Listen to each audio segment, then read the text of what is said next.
Hey guys, welcome back to a new blog. এর আগের ব্লগে আপনাদের সাথে শেয়ার করেছিলাম যে আমাদের দুর্গাপুজো অষ্টমী নবমী কেমন কাটলো, আর আজকের ব্লগে শেয়ার করছি পুজোর পরে আমাদের পিকনিকের এক্সপিরিয়েন্স। আসলে আমাদের বাড়ির কাছের যে পুজোটাতে গিয়েছিলাম শারজা আল নাহাদা, ওই পুজো কমিটির পক্ষ থেকে বলা হয়েছিল যে সবাই মিলে একটা পিকনিক করা হবে, যারা যারা আসতে পারবে। তো তার জন্য আমরা আজকে চলে এসেছি আল মামজার পার্ক দুবাই। এই পার্কটা না খুব সুন্দর।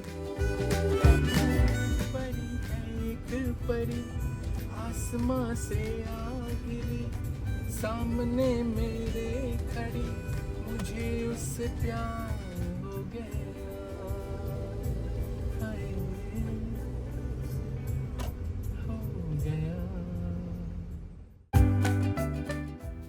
দেখেছেন জায়গাটা কি সুন্দর দেখতে।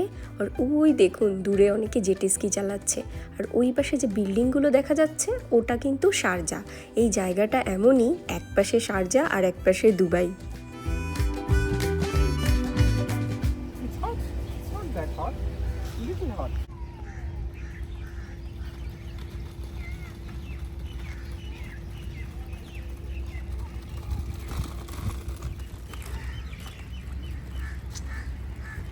জায়গাটা খুব সুন্দর।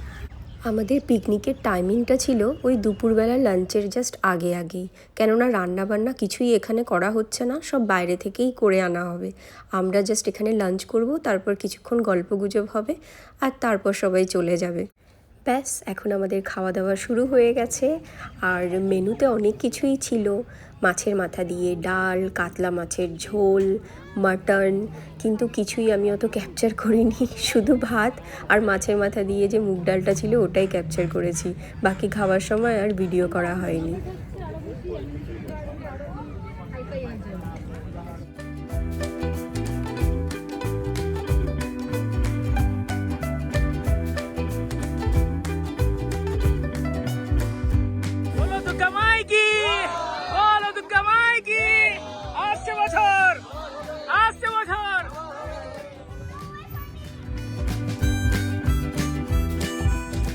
এখানে এসে দোলনা পেয়ে উমা খুব খুশি, কিন্তু মুশকিল একটাই, একবার দোলনায় উঠলে উমা কিছুতে আর নামতে চায় না।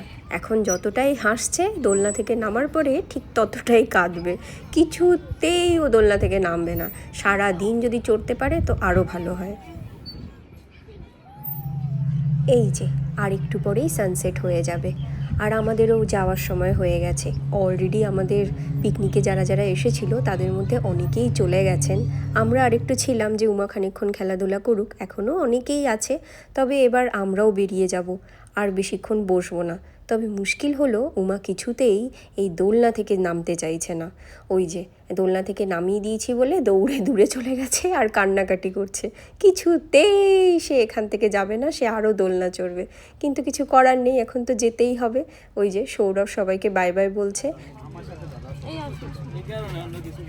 যেতে যেতেও আবার সবাই একটু পিকচার ক্লিক করলাম।